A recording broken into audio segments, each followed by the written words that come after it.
பொருத்தனை கிடையாது. எல்லாரும் ஈஸியாக செஞ்சிருவாங்க. ஒரு 10,000 ரூபாய் சம்பாதிக்கணும் மட்டும் ₹500 ஈஸியாக கொடுத்துரும். அது இல்லை.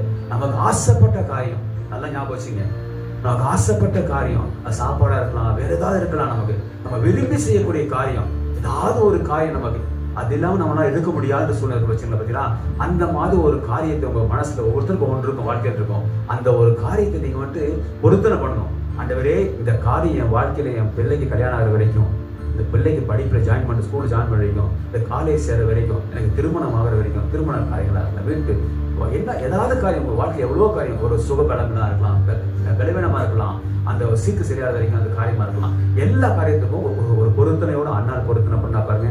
அந்த மாதிரி நம்மளும் ஒரு பொருத்தனை பண்ணணும். பொருத்தனை எப்படி பண்ணணும்? அண்ணால் பாருங்க, குழந்தையே கொடுத்துட்டா நம்ம கொடுப்பான், கொடுக்க மாட்டோம். கண்டிப்பா நம்ம மிச்சம் பண்ணணும். இத்தனை வருஷத்துக்கு அப்புறம் பிறந்த குழந்தை, ஒரு குழந்தை, அந்த குழந்தை கொடுப்பாமா? ஆண்டவரே, வேற ஒரு குழந்தை கொடுத்துருங்கப்பா, அந்த குழந்தை எல்லாம் கொடுத்தாரு, நானே ஒரு குழந்தை மட்டும் வச்சிருப்பா அப்படின்னு சொல்லுவோம். கொடுத்த குழந்தை அண்ணா கொடுத்த மாதிரி நம்ம என்ன பண்ணுவோம்? பொருத்தனை. என்ன பொருத்தனை பண்ணணும்? நமக்கு இஷ்டமான காரியங்கள், விருப்பமான காரியங்கள், டெய்லி செய்யற காரியங்கள், இல்ல வாரத்துக்கு ஒரு செய்யற காரியங்கள், ஏதாவது உணவு பொருளா இருக்கலாம், ஏதாவது இருக்கலாம். நமக்கு அவங்களுக்கு எல்லாத்தையும் தெரியும், எல்லாத்தையும் அந்த காரியத்தை நம்ம இனி செய்யப்படும். ஆண்டவரே, நான் இனிமேல் செய்ய மாட்டேன், இந்த காரியம் நடக்கிற வரைக்கும் இந்த காரியம் செய்ய மாட்டேன் அப்படின்னு ஒரு பொருத்தனை பண்ணி பாருங்க. உங்க வாழ்க்கையில நிச்சயமா நடக்கும் அந்த காரியம்.